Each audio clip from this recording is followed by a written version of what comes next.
Bonsoir à tous. Ce soir, nous parlons autour de la pédagogie de la compréhension avec nos collègues du CIFODEM qui sont venus nous rejoindre. Nous sommes donc 4 autour de la table. Je suis pour ma part Marie-Odile Plançon, chargée de mission au secrétariat général et je suis en charge de la mission éducation inclusive. Paul, je te laisse te présenter. Bonsoir, je suis Paul Benaïch, membre du CIFODEM, plus particulièrement chargé de la coordination des formations. Et je suis extrêmement heureux de vous rencontrer ce soir. Emmanuelle Hervaux, chargée de mission à la retraite. J'exerçais dans le Maine-et-Loire avec cette belle responsabilité de l'école inclusive. J'ai rejoint le CIFODEM depuis peu de temps, quelques années quand même, et je suis heureuse aussi de vous retrouver. Martine Delatude, bonsoir.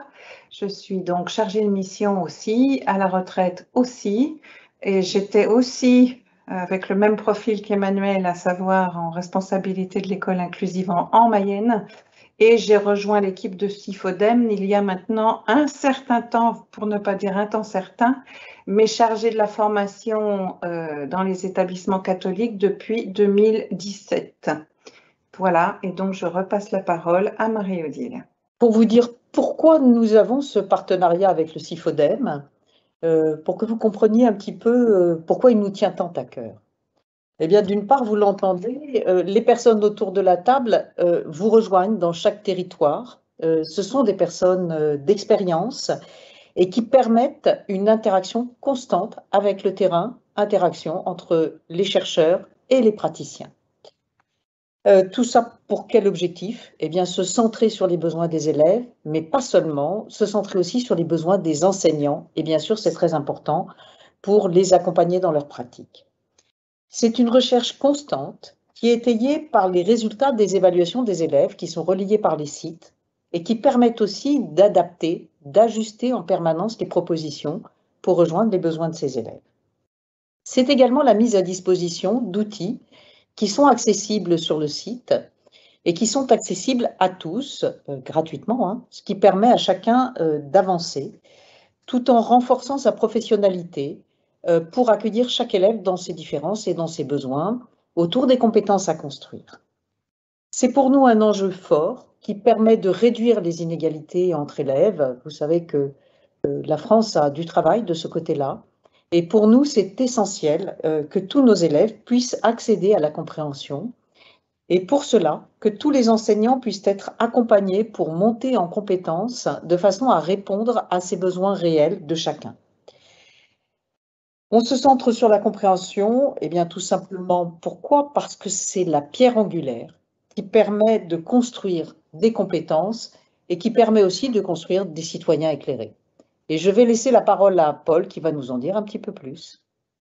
Alors, quand on s'interroge sur la pédagogie de la compréhension, on se dit que, après tout, ça tombe sous le sens, on va à l'école pour apprendre à comprendre. Sauf que cette évidence ne va pas de soi et qu'elle mérite qu'on y prête une attention très professionnelle. Il faut effectivement que l'on mette en place des dispositifs pédagogiques qui répondent aux besoins des élèves et qui favorisent non seulement l'estime de soi, la motivation, mais également les compétences relatives à la compréhension. Alors, quand on s'interroge sur la question de la pédagogie de la compréhension, on est confronté à 3 séries de questions. La première série concernera l'éthique et le politique. Il va sans dire que dès qu'un élève va à l'école, il va, parce qu'il comprend mieux ce qu'on est censé lui enseigner, acquérir de l'autonomie, acquérir de la motivation, acquérir de l'esprit critique, tout ce qui constitue en fait sa citoyenneté en devenir. Il va aussi apprendre à prendre ses responsabilités, apprendre à comprendre quand il va à l'école, grandir, c'est aussi prendre en compte les autres, regarder davantage les interactions qu'il peut avoir avec les autres pour construire quelque chose qui n'existait pas avant la rencontre. Cette estime de soi, cette capacité à la responsabilité, c'est aussi une façon de forger, évidemment, son autonomie. Cette première série de questions, je la conclurai par l'enjeu éthique. L'éthique de la pensée, c'est précisément d'apprendre à un élève qu'il est important d'identifier ce dont on parle, le thème, avant d'avoir un avis, une opinion sur ce dont on parle, c'est-à-dire le propos. La distinction entre le thème et le propos me semble absolument essentielle et au SIFODEM nous y tenons particulièrement parce que c'est une éducation à la rigueur intellectuelle. C'est une manière de montrer que on a le droit d'avoir un avis sur tout, mais à condition d'avoir l'honnêteté intellectuelle, d'abord de s'informer et de se former pour connaître ce dont on parle. C'est la première des politesses que l'on doit aux autres. Donc, première série de questions autour du « à quoi ça sert » finalement d'apprendre à comprendre. Ce que j'ai voulu souligner ici, ce sont les enjeux éthiques et politiques au sens noble et large du terme. La deuxième série de questions va concerner davantage le plan didactique. Et là, on est tourné, lorsqu'on réfléchit à la pédagogie de la compréhension, vers la typologie des textes. Il est important qu'un élève qui sort de l'école élémentaire, qui entre au collège, soit capable de s'adapter à la diversité des textes qu'il est amené à rencontrer dans sa vie sociale.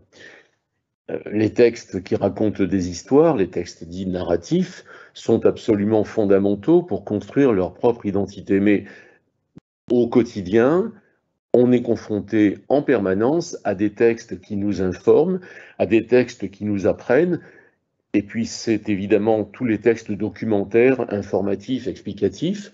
Et enfin, la troisième grande famille de textes, de supports, ce sont tous les textes qui nous font agir, ce qu'on appelle les textes prescriptifs, qui sont à la fois parfois des textes de publicité, des textes de documentation pour monter des notices de meubles, monter des meubles, faire en sorte que l'on puisse agir commodément en fonction de ce que l'on cherche à faire.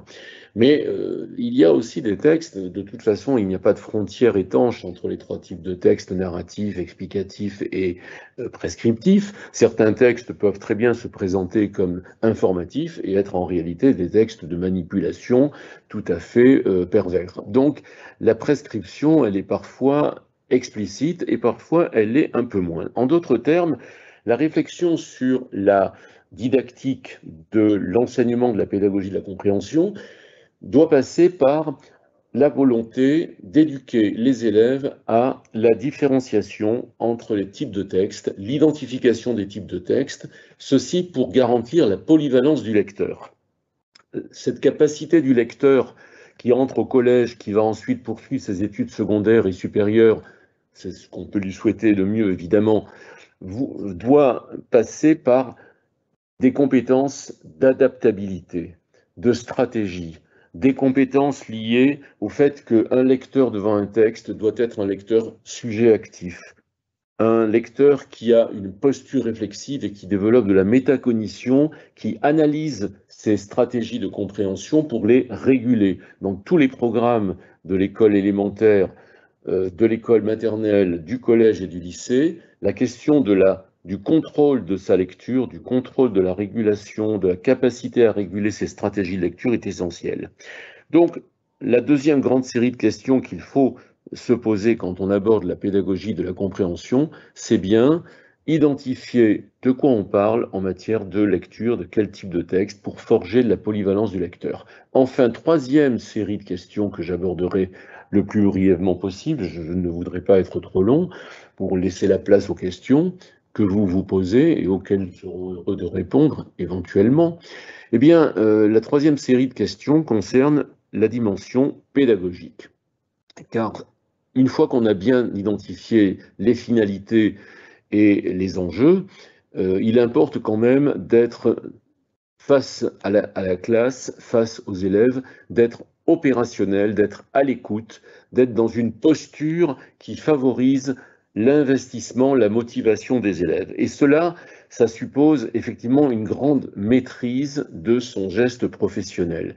Le comment développer la pédagogie de la compréhension passe par un questionnement des enseignants sur le rapport qu'ils instaurent au savoir, le rapport qu'ils instaurent à leurs élèves, parce que le rapport qu'ils instaurent au savoir et à leurs élèves induit chez les élèves une relation au texte particulière. Si le rapport est un rapport magistral, si les élèves sont devant un professeur qui explique les textes, alors on ne va pas avoir des élèves qui vont être actifs. Au contraire, lorsque le professeur se met en retrait, lorsqu'il favorise la prise de parole et les interactions au sein de la classe, il développe chez les élèves cette capacité à construire du sens par eux-mêmes, à le mémoriser et à le construire dans la durée. Parce que ces compétences-là, il faut qu'elles soient pérennes. Il faut que, sortant de l'étayage de l'école, l'élève soit autonome et capable de s'organiser dans ses stratégies de compréhension en toute autonomie, en toute liberté et en toute lucidité. Eh bien, la posture de l'enseignant qui va favoriser cette activité du lecteur, c'est une posture facile à nommer ici et extrêmement difficile à mettre en œuvre en classe. C'est une posture faite de retrait, savoir, ne pas savoir, suspendre sa validation, ne jamais valider immédiatement les propositions d'un élève pour favoriser le questionnement dans la classe. Ça, c'est absolument essentiel. Cela permettra aux élèves d'entrer véritablement dans la complexité. Cela permettra aux élèves de comprendre que le texte ne dit pas tout et qu'il faut explorer l'implicite, faire des inférences pour véritablement comprendre et les enjeux, et le contexte, et le sens littéral, et les interprétations possibles face au texte. C'est l'objet des ateliers de compréhension de texte que nous développons au sein du CIFODEM et plus particulièrement dans le cadre du réseau des observatoires locaux de la lecture, ce que l'on appelle le rôle.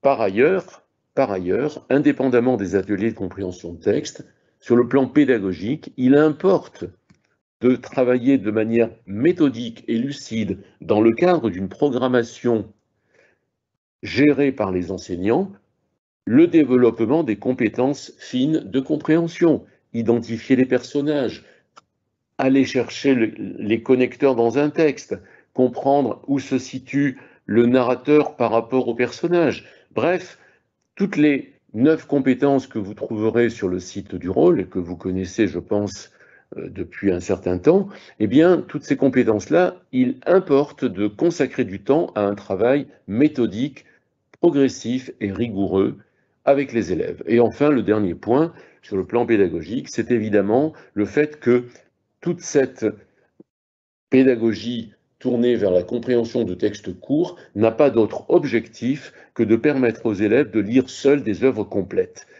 La machine à lire, la machine à comprendre et les livres, tout simplement, qui sont au programme, les œuvres complètes avec les lectures suivies que les enseignants doivent mettre en œuvre dans les classes à raison de 5 à 10 œuvres par année, ce qui n'est pas négligeable, eh bien oui, il est fondamental que, prenant des capacités à lire des textes courts et à les comprendre, les élèves prennent le large, prennent le grand large pour lire des œuvres complètes. Voilà très brièvement ce sur quoi je voulais attirer votre attention ce soir par rapport aux enjeux de la pédagogie, de la compréhension. Je vais maintenant bien volontiers laisser la parole à mes collègues Emmanuel et Martine. Donc nous allons commencer par vous parler de tous les dispositifs dont vous pouvez disposer en ligne et en même temps vous parler de la manière dont nous pouvons vous rejoindre pour les formations ou les animations que vous pouvez avoir envie de mettre en place dans votre diocèse ou dans votre établissement. Donc, pour revenir sur le premier dispositif, et sans vouloir être redondante avec ce que vient de dire Paul, eh bien, il s'agit du réseau des observatoires locaux de la lecture. Donc, je ne vais pas m'étendre puisque, en fait, c'est exactement le développement que Paul vient de faire. Simplement vous donner comme observation que ce support PowerPoint vous sera remis et donc vous trouverez tous les éléments diapositive après diapositive, dont l'adresse du site internet qui appuie ce dispositif. Donc vous avez compris, le rôle vous permet de trouver en ressources des choses, des textes, des activités de remédiation et pour les plus jeunes, des images et des histoires à raconter qui vous permettent de développer les compétences de compréhension telles que décrites précédemment. Et donc, elle s'adresse à des élèves et à des enseignants de cycle 1 au cycle 4. Et en même temps, vous avez pour les cycles 2, 3 et 4 des activités pour évaluer et différencier les propositions par rapport aux besoins des élèves tels que les évaluations vont vous révéler ces besoins.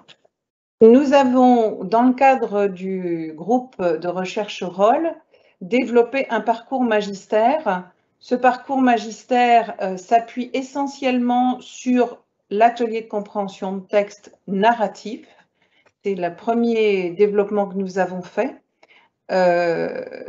Vous trouverez sur un site dont on vous donnera après coup le lien, l'espace de formation qui est là à destination exclusivement des enseignants. Ce travail étant en cours, cette présentation a pour propos de vous inviter à être vigilants de manière à ce qu'on puisse vous rejoindre dès qu'il sera en test pour pouvoir compter sur vous pour le tester en tant que chargé de mission, mais aussi en tant qu'enseignant. Quand vous aurez trouvé autour de vous des enseignants qui accepteront de le faire, et donc on vous rejoindra à ce moment-là. Alors, la dernière chose que j'ai envie de vous dire par rapport à ce parcours magistère, c'est que sans attendre, toutes les personnes qui sont volontaires, vous pouvez envoyer vos coordonnées à Marie-Odile au niveau du secrétariat général. Elle nous listera vos noms et nous les renverra. Après, c'est nous-mêmes qui prendrons contact avec vous, Paul, Emmanuel ou moi. Alors, toujours autour de ce parcours magistère, l'objectif, c'était bien de former des enseignants pour approfondir et consolider des pratiques professionnelles indispensables à la maîtrise d'une pédagogie de la compréhension, de favoriser une démarche aussi métacognitive chez l'élève afin qu'il contrôle mieux sa compréhension. Comme le disait Martine tout à l'heure, le parcours magistère s'est attaché dans un premier temps au travail d'atelier de compréhension de texte narratif. Plus tard, le travail sur d'autres types de textes viendra. Notre mission, c'est bien d'accompagner les chargés de mission pour qu'eux-mêmes puissent former des enseignants aux fondements théoriques de cette démarche et à conduire les élèves dans une pratique de compréhension adaptée à des besoins qui auront été évalués. Il s'agit d'enrichir des ressources, de mettre à disposition des formateurs et des enseignants des outils qui vont favoriser les échanges entre pairs, l'expérimentation et l'observation en classe. L'équipe de production du parcours magistère aura besoin de vous, chargés de mission, de vous, enseignants, de vous, chefs d'établissement, pour tester ce parcours afin de peut-être le réajuster et avant de le mettre à disposition de tous. Donc, nous sommes en train de vous dire que nous avons besoin de vous et de votre engagement sur ce parcours magistère. Alors, d'autres dispositifs sont proposés par le CIFODEM. J'ai envie de vous les présenter en vous alertant sur un point particulier. C'est que pour la mise à disposition, comme ce sont des parcours qui sont souvent à l'essai, en test, vous rejoignez à ce moment-là une équipe qui est en recherche-action. On vous demande de faire signer une convention qui vous liera au CIFODEM de manière à ce qu'on puisse acter ensemble des modalités d'intervention et de suivi d'accès à ces sites. Donc, c'est la seule chose que je voulais vous dire par rapport à ces parcours et on va commencer à vous les développer rapidement. Le premier. Maternelle, qui s'adresse plus spécifiquement au cycle 1 et qui va articuler son action autour de 5 engagements que doit prendre l'école maternelle pour que le destin scolaire de certains enfants ne soit pas scellé dès 6 ans. Il s'agit de travailler sur la précision et la richesse du vocabulaire, sur la pertinence de l'articulation et de la discrimination des sons, de la conscience de l'organisation grammaticale des phrases, de la lucidité face aux enjeux de la communication orale et de la maîtrise de la compréhension des textes qui vont être lus par l'enseignant. Telles sont les compétences fondamentales qu'un élève doit posséder avant d'entrer à la grande école. Voilà. Maternelle, c'est une démarche pédagogique explicite et organisée. 3 objectifs fondamentaux. Construire une juste représentation et une juste définition des mots. Découvrir comment les phrases s'organisent. Découvrir comment on apprend un texte, on comprend, un texte qui va être lu par l'adulte. L'enfant va apprendre à négocier un équilibre entre la singularité de ses interprétations individuelles en fonction de ses compétences et de ses connaissances encyclopédiques et le respect qu'il doit absolument aux directives du texte et de l'auteur. Donc à chaque fois, nous vous avons mis dans le bas des images l'adresse du dispositif. Vous pourrez du coup aller les visiter et prendre connaissance de ce qui vous est proposé. Ensuite, vous avez le dispositif L. Voilà, donc maternelle cycle 1, L davantage tournée vers le cycle 2, sachant que L est une émanation de maternelle et que tout s'inscrit dans une même logique, une même éthique et une même philosophie. L'efficacité et le plaisir de lire, d'écrire va exiger que la compétence de décodage et d'encodage puisse être animée par la maîtrise des habiletés de construction du sens. Chacune de ces habiletés va exiger un apprentissage très spécifique, explicite, qui font partie intégrale de l'apprentissage de la lecture et de l'écriture. Alors ces habiletés sont l'identification des mots, l'enrichissement du vocabulaire, la conscience de l'organisation des phrases, la compréhension des textes, la capacité d'exprimer sa pensée par écrit, et puis aller de l'encodage jusqu'à l'expression écrite. Vous voyez qu'on est exactement dans la même logique que ce qui se travaille en amont pour les plus jeunes enfants. La synergie entre la maîtrise des mécanismes du code et la compréhension des mots, des phrases, des textes est bien au cœur de l'apprentissage intégral de la lecture et de l'écriture.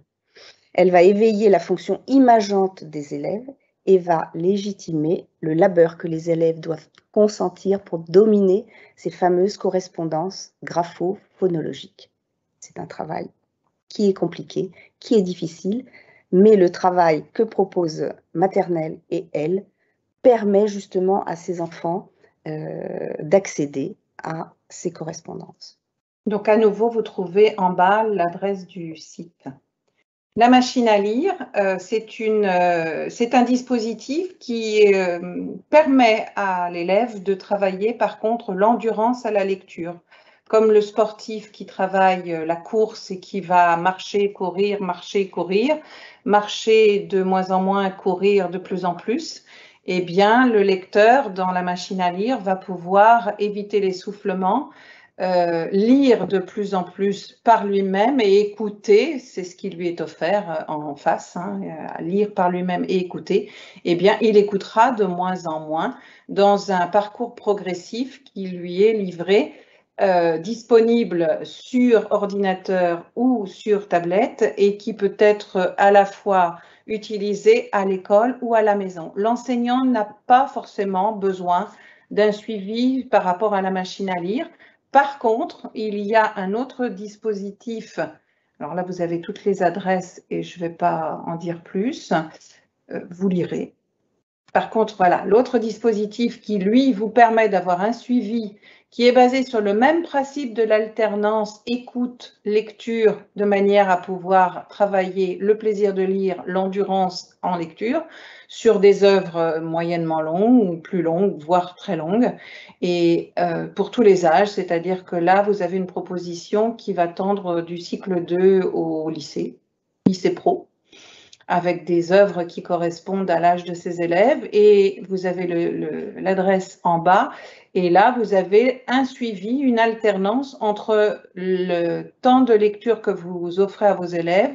Chaque œuvre est partagée en 5 parties, vous avez 4 ACT qui seront positionnés de manière progressive à la fois pour que vous puissiez vérifier que le jeune est bien, ou l'enfant est bien rentré dans la lecture, la compréhension et puisse bénéficier de la suite de la lecture de manière positive. Et puis à la fin, pour s'assurer que l'œuvre a bien été comprise et assimilée. Et éventuellement, vous pouvez aussi avoir la bibliothèque des œuvres qui sont proposées dans la classe de manière à ce que vous puissiez donner les livres qui correspondent à lire à vos élèves qui aiment beaucoup. Une fois que l'œuvre a été lue de cette manière-là entre ordinateur ou tablette, eh bien pouvoir reprendre le livre en version papier par devers lui. Une autre recherche-action que vous pouvez intégrer concerne là les professeurs plutôt de 6e et 5e, c'est Polylect. Tu veux en dire quelque chose, Paul? Oui, je peux dire quelques mots sur Polylect, qui est plus particulièrement tourné vers le collège. Les professeurs de collège travaillent avec des logiques disciplinaires. Du coup, ils sont en recherche de supports qui leur permettent de réaliser leur programme. Du coup, Polylect propose non pas seulement des textes narratifs que les professeurs de français se font en général un grand plaisir d'étudier avec leurs élèves, mais dans Polylect, vous trouverez des textes en sciences, en mathématiques, en histoire, en géographie, en découverte du monde, en instruction civique. Et il faut quand même le dire, Polylect est un enfant du rôle. Au début, les supports proposés dans Polylect ont tous été pris dans la bibliothèque du rôle. Actuellement, Polylect est en expérimentation dans des collèges parisiens avec des IPR qui travaillent avec des enseignants et notre laboratoire pour permettre de proposer dans Polylect des supports plus rapprochés, plus proches des programmes actuels de la 6e et de la 5e. Et donc, vous serez amené en tant qu'enseignant dans l'enseignement catholique, si vous voulez travailler sur Polylect, eh bien, à nous faire partager les textes et autres créations que vous aurez pu faire, puisque une des actions globales dans le CIFODEM, ça ne concerne pas que Polylect, ça concerne aussi Roll, L ou Maternelle, c'est de mutualiser. Donc, il y a pas mal d'équipes de par la France qui, dans notre réseau, ont commencé déjà à créer et à nous donner en partage ce qu'ils ont pu créer. Et bien, pour Polylect, il en sera de même dorénavant. Les réseaux qui commenceront à travailler avec, eh bien, il faudra absolument nous faire partager les créations sans s'auto-censurer. Paul? Oui, un mot plus largement, au-delà de Polylect, effectivement, dans le CIFODEM, notre philosophie est une philosophie qui a pour objectif de développer la réciprocité et persuader chaque enseignant qu'il est une force de création, une force de production, une force de légitimité à travailler sur la compréhension. Notre préoccupation n'est pas de travailler dans la verticalité, mais véritablement dans des échanges de production, des échanges de réflexion. Le CIFODEM travaille depuis plus de 20 ans sur ces questions de compréhension et chaque année, les projets évoluent, les contenus évoluent. Et s'ils évoluent, c'est tout simplement parce que la société évolue, que l'école doit évoluer et que les besoins des élèves changent. Il y a 20 ans, nous n'avions pas les mêmes élèves qu'aujourd'hui. Eh bien, par conséquent, nous avons à cœur de travailler avec vous pour produire des supports en phase avec les besoins actuels de nos élèves. Donc, Polylect et ProLivre, donc là, c'est le dernier étage dans l'éducation de nos élèves. Nous voici arrivés en lycée pro, mais parfois aussi sur des élèves qui sont en SECPA ou en ULIS lycée. Ces élèves-là qui ont souvent été soit orientés liés à un handicap ou une difficulté ou parce qu'ils sont fragiles, ont besoin d'avoir des aides pour pouvoir rentrée professionnelle avec des gestes justes et une pensée claire. Donc, dans ProLivre, on retrouve les étapes du rôle au niveau de l'étude de chaque texte, mais ce qui est objectivé, c'est la compréhension des textes longs. Donc, on rejoint la machine à comprendre pour cette partie-là.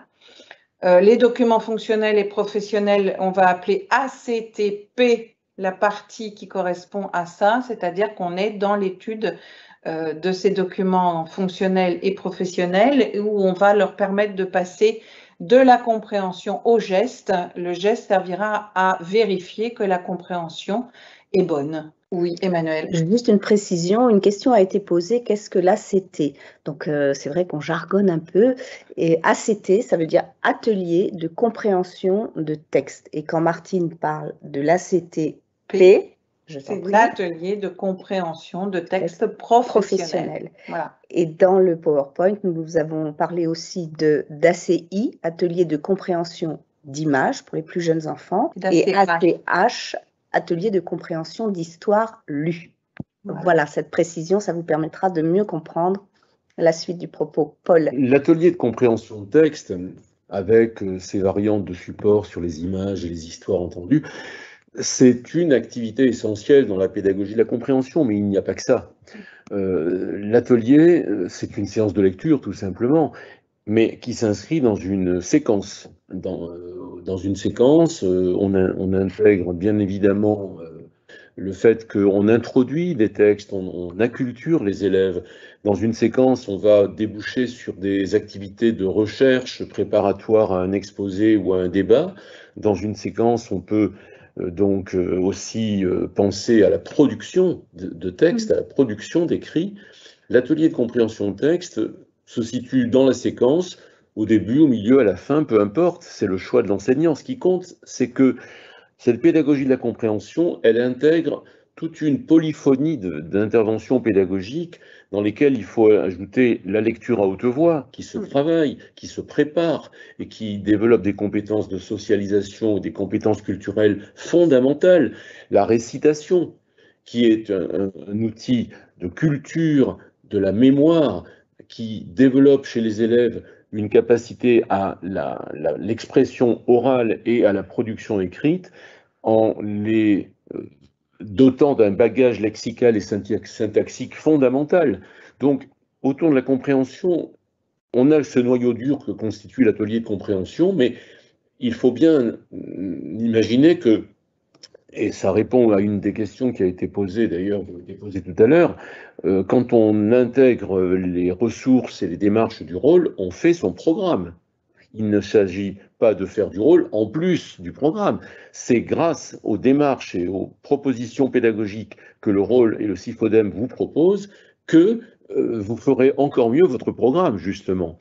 Et on est au cœur de la mission de l'enseignant d'être efficient, c'est-à-dire pertinent et efficace. Pour compléter sur l'ACT, puisque moi j'ai une pratique en classe encore, je travaille au collège et je travaille avec des élèves allophones, dire combien l'atelier de compréhension de texte m'est utile pour permettre de faire émerger la parole de chacun autour de la compréhension et de construire ensemble, de façon coopérative, le sens, en travaillant finalement, en faisant émerger ces représentations et en ayant aussi un débat pour voir si on les valide ou non. Ce travail où l'enseignant est amené à suspendre la réponse à la question, mais bien recueillir les représentations des élèves, répond quelque part aussi à cette question que vous posez autour de est-ce que c'est dangereux d'interpréter un texte? Eh bien justement, ce débat permet de revenir au sens profond du texte et d'avoir un temps de vérification ensuite de ce que nous a vraiment dit l'auteur. C'est particulièrement intéressant, notamment dans cette époque où, vous le savez, nous avons vraiment à vérifier la parole, à poser aussi une argumentation et une justification autour de cette parole. Je rebondis sur ce que vient de dire Marie-Odile, dans la mesure où non seulement ce n'est pas dangereux d'interpréter un texte, mais c'est absolument essentiel. L'interprétation, le droit à l'interprétation est consubstantiel du geste de comprendre un texte.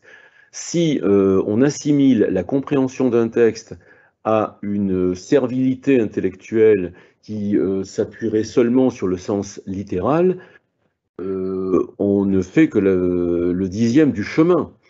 Comme vient de le souligner Marie-Odile, lorsque l'on est en classe avec les élèves, il ne s'agit pas d'expliquer le texte, il s'agit de co-construire la polysémie du texte, surtout lorsqu'il est narratif. Les élèves apprennent précisément qu'ils ont compris des choses en lisant ce texte. Leurs camarades ont compris d'autres choses, ils ont pourtant lu le même texte, et au fond, il peut y avoir une légitimité à la pluralité des interprétations. Cette rencontre de la diversité est en soi une éducation citoyenne essentielle. C'est grâce à cette intelligence collective qui se développe par les confrontations dans la classe que l'élève comprend à quel point on se grandit quand on est dans l'altérité, quand on est dans la prise en compte de l'autre, quand on est dans l'exploitation des propositions des uns et des autres pour construire une dynamique collective. Toute société ne peut évoluer que dans ce cadre-là. Donc, pour revenir à ProLivre et avancer, le troisième point qui est travaillé sur ProLivre, ce sont les travaux en lien avec le parcours de Serge Boimard sur les récits fondateurs et les questions universelles, donc qui vont permettre justement, un, la compréhension de lecture, mais deux, du débat entre les élèves. Et puis enfin, on a un retour par les ACT, les ateliers de compréhension de texte de type PROL, et puis les travaux de différenciation pour permettre aux élèves de pouvoir progresser sur les différentes compétences à l'œuvre dans le cadre de la lecture. Et donc, vous avez à nouveau l'adresse du dispositif à disposition. Et enfin, un dernier travail en chantier, mais qui concerne plutôt le cycle 2 et le cycle 3. Il s'agit de ROMA, Réseau des observatoires de mathématiques, où là, on s'est spécialisé grâce à deux chercheuses qui sont Françoise Duquesne et Marie-Alix Giraudet, sur les mathématiques, sur la compréhension des problèmes en mathématiques. Voilà. Ce parcours est à disposition et donc c'est pareil, nous allons dans les diocèses pour travailler avec les enseignants et les chargés de mission. Alors pour l'instant, c'était exclusivement cycle 3. Dorénavant, le cycle 2 commence à être mis en ligne là actuellement. Sur Roma, vous avez l'intégralité du programme de CM1 et de CM2 qui est traité. Le programme de 6e est en cours de plénitude, il est déjà bien avancé. Et puis, il y a eu un travail amorcé sur le CP, et cette année, le CE1 va se développer.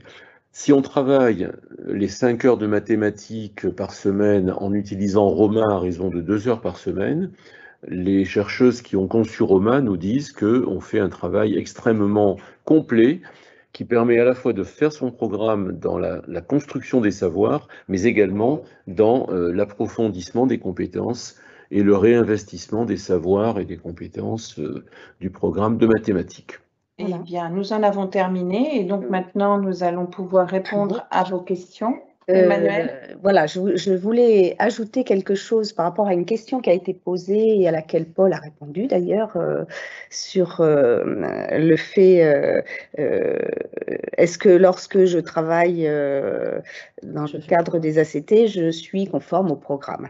Eh bien, moi, je voulais aller sur la question du projet d'école. Le projet d'école, comme vous le savez, va aller chercher les besoins des élèves, va identifier les besoins des élèves dans une école. Et il n'est pas rare, par expérience professionnelle, de voir émerger cette question de la compréhension. Je n'ai pas beaucoup d'exemples de projets d'école qui n'aient pas mis en avant cette question de la compréhension des textes, de la compréhension des problèmes, de la compréhension en général.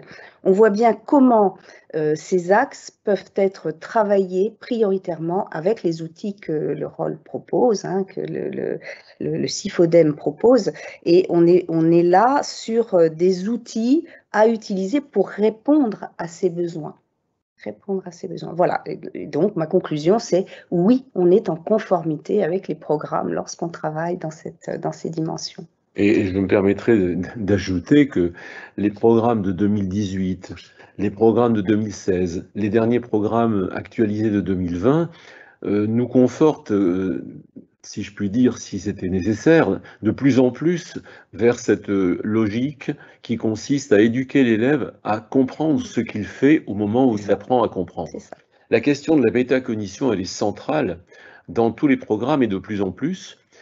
Et la question de l'éducation de l'élève à la régulation de ses stratégies, elle est également de plus en plus affirmée dans les programmes. Or, c'est exactement, je dirais, le nœud de la logique philosophique du rôle depuis 20 ans.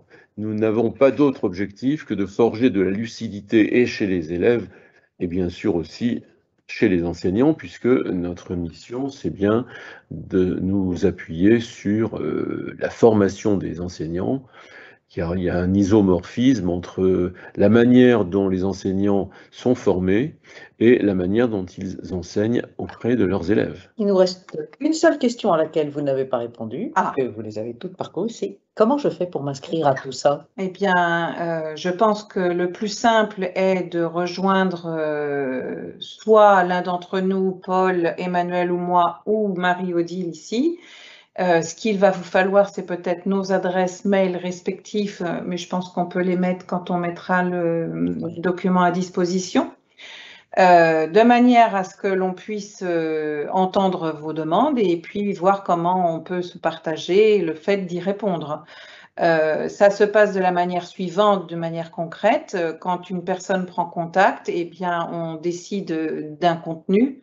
On décide d'une date et puis il y a en termes d'organisation vos dossiers à faire auprès de Formiris ou pas. Ça peut être un établissement qui passe hors Formiris. Si c'est un diocèse, c'est plus souvent en lien avec Formiris. Donc il y a toute la partie administrative et puis ensuite nous nous déplaçons fort volontiers et dans tous les coins de la France. Ou c'est sous l'angle de la formation et là c'est bien sûr Formiris qui va prendre en compte cette formation. On était à Poitiers en multisession au mois de juillet et on était bien sous l'angle de la formation, ou bien c'est simplement sous l'angle de l'animation que nous intervenons. Et là, on est en animation institutionnelle, comme vous avez l'habitude d'en vivre. Ce que viennent de dire Martine et Emmanuel concerne les dispositifs de formation, et bien entendu, je confirme tout ce qui vient d'être dit. Sur le plan individuel, vous pouvez vous inscrire tout simplement sur le site du rôle en allant prendre le petit ascenseur qui est sur la droite de votre écran. Vous descendez la page d'accueil et vous allez trouver un petit onglet tout vert qui vous invite à vous inscrire si vous le décidez. Pour vous inscrire, comme le disait Marie-Odile, c'est évidemment gratuit. Il vous suffit de disposer de votre code d'établissement, celui que vous avez sur votre bulletin de salaire, que vous avez également sur le registre national des établissements, auquel vous accédez par un lien sur le site du rôle. Donc, pour s'inscrire, c'est très simple, nom, prénom, mail, mot de passe, et celui-là, ne l'oubliez pas, parce que c'est votre clé pour entrer sur votre espace de rôleuse ou de rolleur ensuite. Et puis, votre code UAI, code établissement, c'est tout à fait essentiel parce que le rôle et le CIFODEM travaillent exclusivement avec des enseignants. Nous ne pratiquons pas l'activité socio-culturelle du roller le mercredi après-midi. Comme nous travaillons avec des enseignants, nous arrive une question un peu plus technique et très intéressante. Quel regard portez-vous sur les travaux de Sylvie Seb et Roland Guagou sur la compréhension, notamment les outils Naramus, Lectorino, Lectorinet, Lector, Lectrix? Qui peut répondre? Brièvement, oui, je dirais que sur le plan théorique et sur le plan l'essentiel, les travaux que mènent Roland Guagou et Sylvie Seb depuis de longues années vont exactement dans le même sens de ce que nous faisons auprès d'Alain Bentolila dans le cadre du CIFODEM. Simplement, l'entrée de Roland Guagou et Sylvie Seb est une entrée psychocognitiviste. La nôtre, c'est une entrée linguistique. Nous intégrons évidemment toute la dimension sociologique et les travaux de recherche en neurosciences, parce que toutes les entrées scientifiques sont au service des élèves et des enseignants dans le cadre de leur formation. Il ne s'agit pas d'une école de pensée avec une exclusivité sur telle ou telle entrée universitaire, pas du tout. Donc le regard que nous portons sur les propositions de Roland Guagou est un regard extrêmement positif et favorable. Nous travaillons d'ailleurs, Et à plusieurs reprises, nous avons invité Roland Guagou dans les controverses de Descartes ou dans les rendez-vous que nous avons proposés au fil des années. Nous sommes en termes tout à fait collégiaux et cordiaux avec les travaux de Clermont-Ferrand, mais la logique, si vous voulez, psychocognitiviste n'est pas la nôtre. Simplement, ça a des incidences pédagogiques. Lorsque vous regardez Lectrix, Lectorino, Lectorinette, toutes les propositions sont pertinentes, il n'y a rien à enlever là-dessus. Nous ne rejetons en aucune manière les propositions de l'Université de Clermont-Ferrand, sauf que dans le cadre de notre philosophie de l'éducation, nous estimons qu'il est fondamental d'ouvrir les élèves à des lectures d'œuvres complètes et de favoriser encore davantage les interactions au sein de la classe au moment de l'étude d'un texte.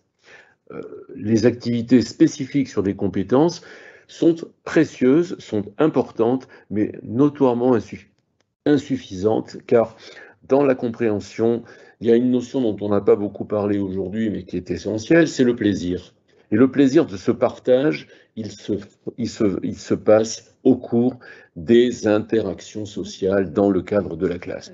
Merci à tous les trois. Et peut-être Paul a évoqué les controverses de Descartes. Vous dire que vous pouvez vous inscrire pour les prochaines controverses. 17 novembre. 17 novembre.